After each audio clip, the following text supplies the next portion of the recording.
Hello and welcome to this video where I'm going to give you the directions to complete Lab 2, Learning about Constellations. So in this quick video, I'm just going to go through how to complete a single constellation. And you can see here that I added one, which is right here. And this is a constellation that isn't in the handout that you have, so I won't be doing your work for you, okay? All right, so the one I've chosen is Cancer, all right, so well-known constellation. And we can take a look at the overall directions for the lab real quick up here. These describe how to complete each part of the constellation. The constellation, handout where you actually write things, right? So there are a number of things that you're asked to include for each constellation: your own sketch, a discussion about the visibility, star details, Messier object details, and a historical note. And so I'm all ready to go on that for Cancer. And you can see some further details right up here for each of those. I think the one that probably needs the most clarity is visibility, where I'm going to describe what time of the year this constellation is most visible at the latitude of Central California, specifically Fairfield. All right, so let's go ahead and get started. You can see that I have the program Stellarium open. You're going to use this in a number of labs. This is a good introduction to it because it's less demanding than the use that you will be required to do down the line. It's free software that you'll learn more about. Okay. In addition, I have both the websites open that are mentioned in the directions up here. This one from the International Astronomers Union, IAU, as well as a different one down here that has some information about the history of constellations. And in fact, that's the link that's open right now, where you can see a little bit about Cancer and the fact that it's a crab from Greek mythology. Okay, and I'll go ahead and fill that in just a second, but let's go ahead and complete our first task, which is to draw a sketch of the constellation.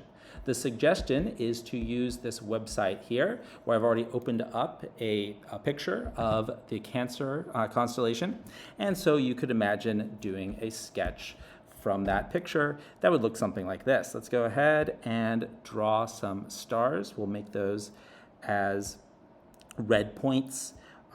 Maybe, implying that they're red stars, but that's not necessarily accurate. All right, so we got our two red stars here. We've got one up here. You don't need to label the stars in the sketch. It's just to show the shape and location of the dominant stars. Label 2 to 4 brightest stars in the sketch. So we do want to. All right, so we can go ahead and do that. And we'll go ahead and just include the two that are labeled here. Cancer is actually a funny one. It's fairly dim stars, which is probably why it's not included, why I decided not to include it in the main lab, but it still makes a good example here in the video. All right, so we got Acubens, which is one of the stars I'll label, as well as Acellus Australis. Okay, so then I'll go ahead and label two more stars over here, and that more or less gets the right shape. And I'll draw some straight lines to connect them to make a shape here, all right, which does not look like a crab, but that's common with constellations, isn't it? Okay, and then we'll go ahead and label, like I said, I guess we'll go ahead and label 3 of them, so not the bare minimum, but the bare minimum would be 2 labeled stars. All right, so we got Acubens. All right, there we go. All right, and then over here, this middle one is Acellus and Australis. And then the last one is Borealis, with the same first part of its name, Acellus Borealis. All right, there we have it. There is a perfectly passable version of our sketch. Now, what's another way that we could get our sort of line sketch of the constellation, because that's what you want to have here, right? On the shape and location, you don't want it to be a picture of a crab, for example. That's not what I mean by the sketch. What I mean is exactly this, right?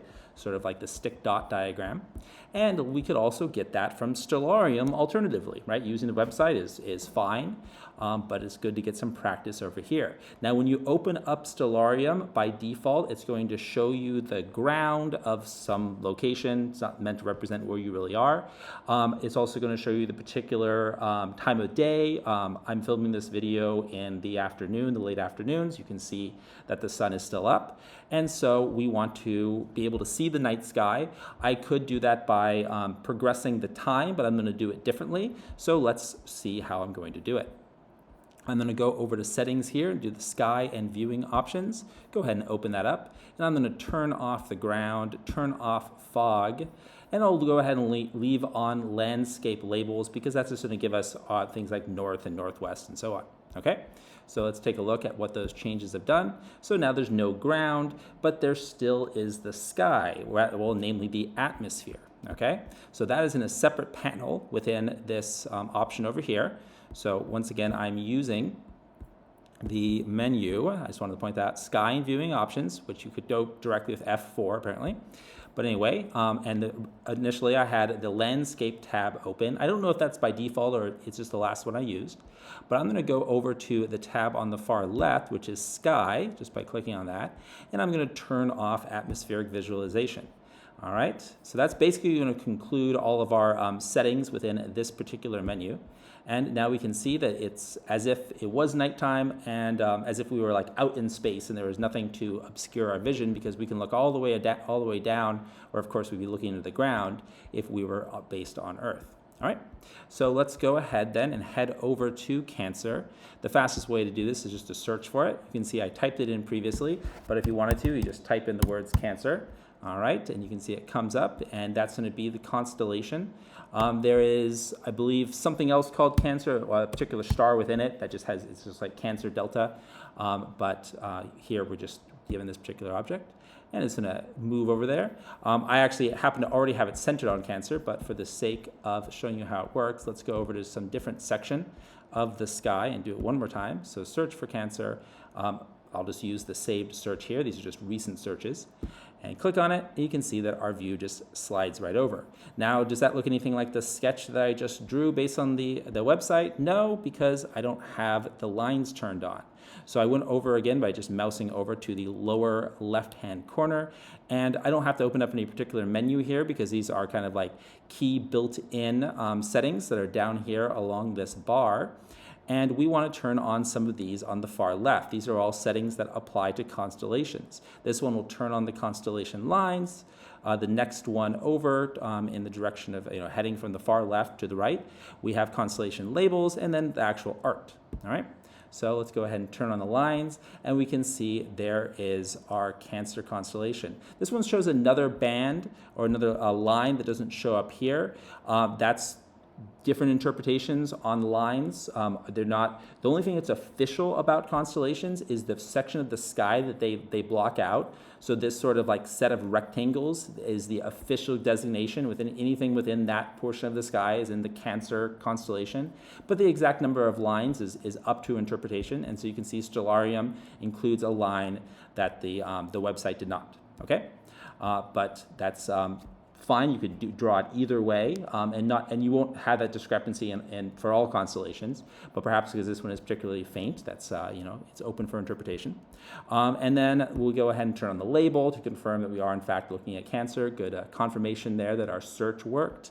And we can turn on the art, and we can see the crab overlaid on there somehow. Right, this represents a crab in as much as that it's got maybe two front claws, right? And then, something to represent the back half.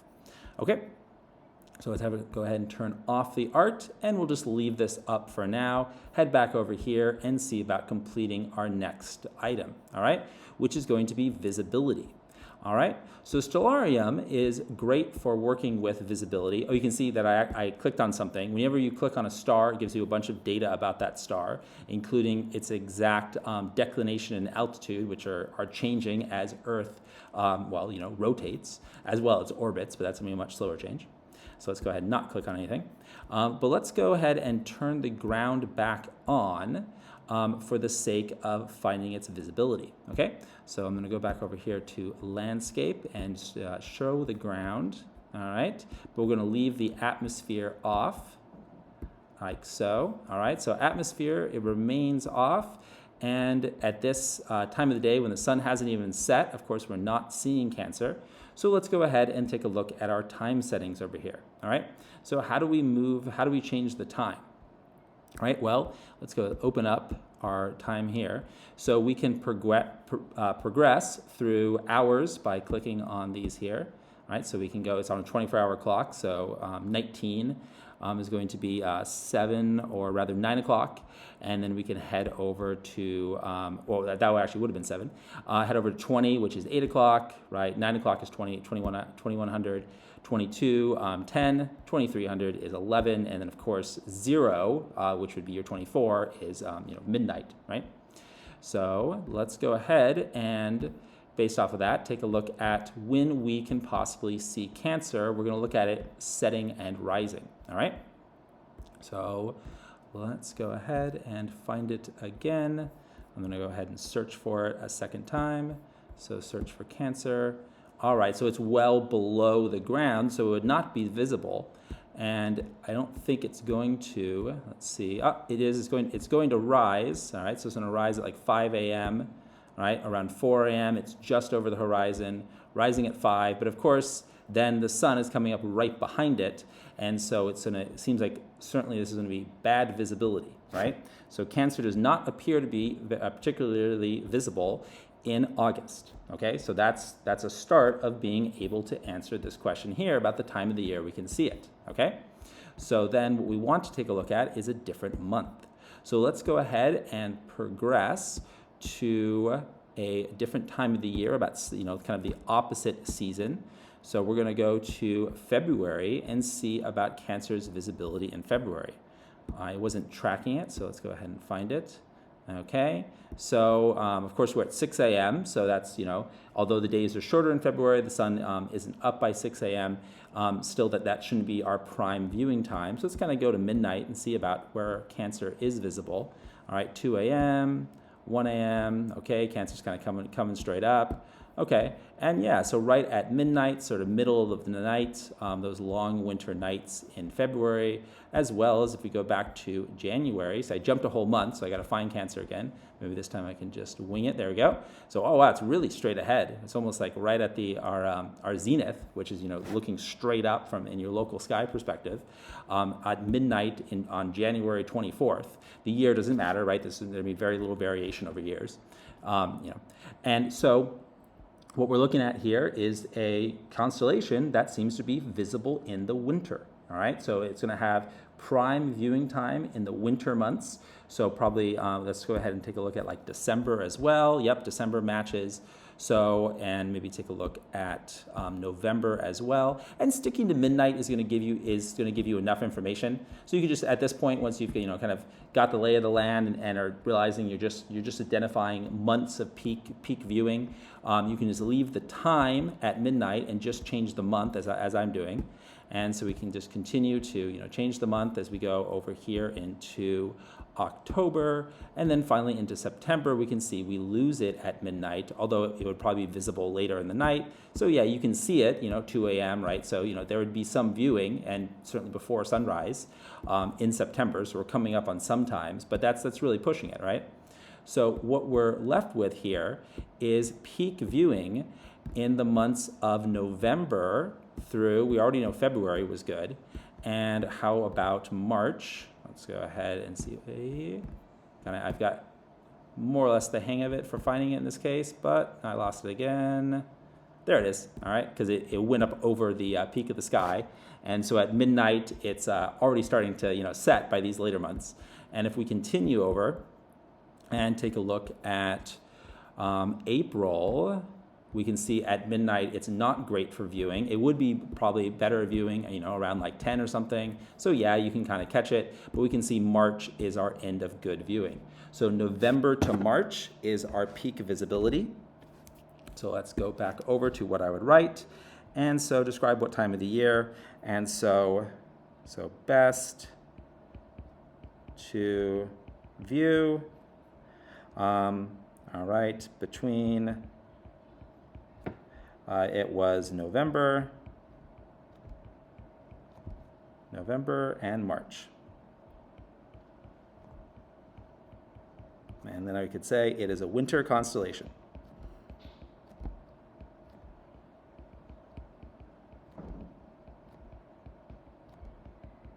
At least in terms of viewing, since it is a zodiac constellation, you might be thinking, wait, but if your sign is Cancer, it's not a winter month, right? Well, that's because that's actually when it's with the sun, where you're not going to have any chance of seeing it, because that's actually when the zodiac is considered to be, happening, is when the sun is on top of that constellation, not when you're able to see it in the sky. In fact, the exact opposite time of the year. So take 6 months from peak visibility, and that's going to be the actual month associated with Cancer, people born under Cancer. All right, so let's go back and do some star details. So if you look at star details, it's going to list the brightest stars that were included in the sketch. So we got our 3. All right, so let's write them down again. So Acubens, ... and then Acellus, Borealis. Excuse my rushed writing. Not trying to write particularly, well, just quickly. Australis. All right, so there we have, and the little red lines is telling me that there's spelling errors, probably because they're not included in the dictionary, or my writing was not legible for the built-in spelling error thing. Okay, so let's go back over to our constellation, get a month where we're able to see it well, just so I can find it easily. All right, where'd you go, Cancer? All right, well, let's search for it. Okay, there we are. All right, and go ahead and close this window, zoom in a bit, and we're going to get the stars. All right, so let's see. There we go. There. All right, I wanted the zoom. My zoom is being, there we go. So 2 fingers on my computer is the zoom. It's like 2 finger swipe down. Not the typical zoom feature I'm used to, but plus or command plus works as well. Although actually that might progress the time, but the 2 fingers works. That's going to depend on your device, but you can always find out how to zoom in and out, whether you're using a trackpad or a mouse or whatever it may be. But there's certainly going to be keyboard functions to do it as well. All right, so let's go ahead and take a look at our stars. So Acubens is going to be the brightest, and I'm going to check here what information we want to include for the stars. All right, so we are asked to give the distance to the star, light years and parsecs, the star's spectral type and luminosity, and the star's apparent magnitude. All right, so we can do that easily with this information right here. So we have our apparent magnitude of 4.25. That's actually a pretty dim star. The larger the number, the dimmer it is. So really bright objects are negative on the apparent magnitude scale. And then in terms of our distance to the star, we've got our 164 light years right there. And we'd have to convert that over to parsecs to include parsecs. I won't do that in the video, but I'll leave that up to you. All right, so let's go ahead, and I'm just going to list them out in the order that they're asked for. So we have we have the distance. All right, so change colors here. So distance of 164 light years. Remember that a parsec is about 3 light years, so roughly you could divide this by 3 to get the number of parsecs. So you should expect something around 50. So 164 light years, LY. All right. Then if I want next up the star's spectral type. All right. So spectral type is going to be listed somewhere up here. We've got a long name for it. We know that it's a double star. Absolute magnitude, it doesn't come up here. That's referring to how bright it would be if we were viewing it from a distance of 10 light years, or is it 10 parsecs? Might have to double check. I think it's 10 parsecs actually. But anyway, moving down. Okay, sidereal time, rise, set. All right, position. So where is our spectral type? So we got our BV index, which we could convert over to spectral type. but I wanted to, refer to what would show up on the HR diagram. And I'm not seeing it here. Maybe it's just not turned on as one of the features. I'm going to read over them again. So parent sidereal time. This is a lot about its position. So a lot of information there, but that's not what I asked for. Nope, there it is. I read right over it, okay? Parallax, by the way, would also be directly convertible over to parsecs because parallax, it's referring to parallax angle here. And so that is related to parsecs as well. So whether you convert from light years to parsecs or from the parallax angle over to parsecs is up to you, but light year would be the easier conversion. Like I said, you approximately just divide by 3, or you can check exactly what that number is. It's 3 point something. But here we have our spectral type, all right? So we have that it is so this is gonna be its class of star. But what I'm most interested in is the fact that it is a F-type star, all right? A-type, all right? All right. Oops. I'm trying to make sense of this. There's a lot of extra information here. So F, no. O, okay. 7V, MFO2, AA7V. All right. This here tells me what group it's in. So it looks like it's not a main sequence star because those are group 5. But then where is it going to have essentially its temperature, which is the letters where we have O, B, et cetera, et cetera. It could be the A. That's probably it. It's probably type A. But let's double check over here with a quick Google search. All right, so let's go ahead and pull this down. I'm just going to go over and I'll put in AccuBens. All right, hopefully, nope. AccuBens, there we go. Okay, there we have. So quick Wikipedia search here. If we head down and we take a look at our spectral type, it's got the same exact thing, right? But we want to just get calcium K lines, okay, but what type? I mean, it's fine if you just writing that down. I just wanted to give you a more basic spectral type of how you'd find it on. It's an A-type star. Okay, so A-type. All right. So A-type stars in terms of the HR diagram. Which I'll pull up for you real fast. I want to see if there's a link for it. Here we go, spectral type, right? So if we look right here are our spectral types, O, B, A, F, G, K, M. Those go along in that order from left to right on the HR diagram, which is probably shown somewhere here on this site, on this page, I should say. Nope, they got a bunch of other information, but they don't show a typical HR diagram. Wow, there's a lot here. Okay, well, let's scroll back up to the top and show you an HR diagram real fast. No, it's fine. I'll skip that for now.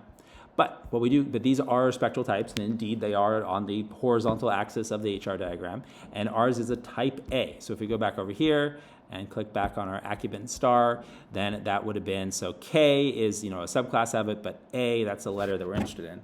So heading back over to our page here, I would write type A, all right? And then other information to include is going to be its luminosity, all right? So, luminosity comes from the type, based and also on its, its class. So if we head back over to here, we just pull that up from Wikipedia. That's not cheating at all because, this is sort of like a research-based lab. And so luminosity, we could just put 50L, all right? And that little symbol, that subscript, is going to be the brightness of the sun or the luminosity of the sun. Luminosity here is brightness, just like a light bulb. It's actually measured in watts. That would be the units of luminosity, just like a light bulb. And so what we're saying here is that it's 50 times brighter than the sun. Of course, it's just a tiny faint dot because it's so far away relatively. Okay, so that would be its luminosity. And last information, I asked for its apparent magnitude, and I mentioned before that that was a useful thing to get over here, and that was 4.25. So I'll just write apparent mag of 4.25. And that would be sufficient information for AccuBens, and we'll go ahead and leave the others because you get the idea of how to complete them. Now, Messier object details. So that's anything in this constellation that is a Messier object, which is a galaxy, a nebula, something that is not a star. All right, and we would want to be able to search for those. So deep sky object is exactly what a Messier, or it's probably Messier object, so silent R. And so you can see within the constellation, we have the Golden Eye cluster and the Beehive cluster. So those would be objects. And I believe I just asked to script them. Yeah, so they're star clusters, which is, you can tell from the name. So I'll say 2 star clusters. All right. If they were galaxies, they would have, the name would be different. You can see examples right here. Like there's a galaxy. I don't know if that's in the Cancer constellation, within its bounds. I think it's outside of its bounds. But that's what a galaxy symbol would look like in Stellarium. So this is really the best way of finding these objects, is just turning that setting on. I'll show you one more time. It's the one right next to the symbol that looks like Saturn, which is planet labels. Which we can turn off because we're not interested in planets. But turning on that little one that looks like a spiral galaxy is going to be key for finding your Messier objects. All right, so 2 star clusters, specifically Golden Eye cluster, and, I'll show you what I'm writing, and then Beehive. Funny names, I know. Beehive cluster. All right, and the last historical note, that would be this website over here, which is the one that's linked within the description at the top of the lab handout, and we have that it is a crab from Greek mythology. And you could mention that it bit Hercules. It's up to you. It's kind of fun, right? So crab from Greek mythology, and I'll go ahead and write that bit Hercules. Okay, so those are the basics of how to complete the data for any one of the constellations. You have 22 to complete. Obviously, you'll get faster at it, and that's the lab. All right, well, I hope this directions video has been helpful. There we have what I wrote. All right, and there is everything together. And I hope you'll find that you can get started in this lab, no problem, and enjoy a little bit of exploration and research into constellations. Thank you for watching.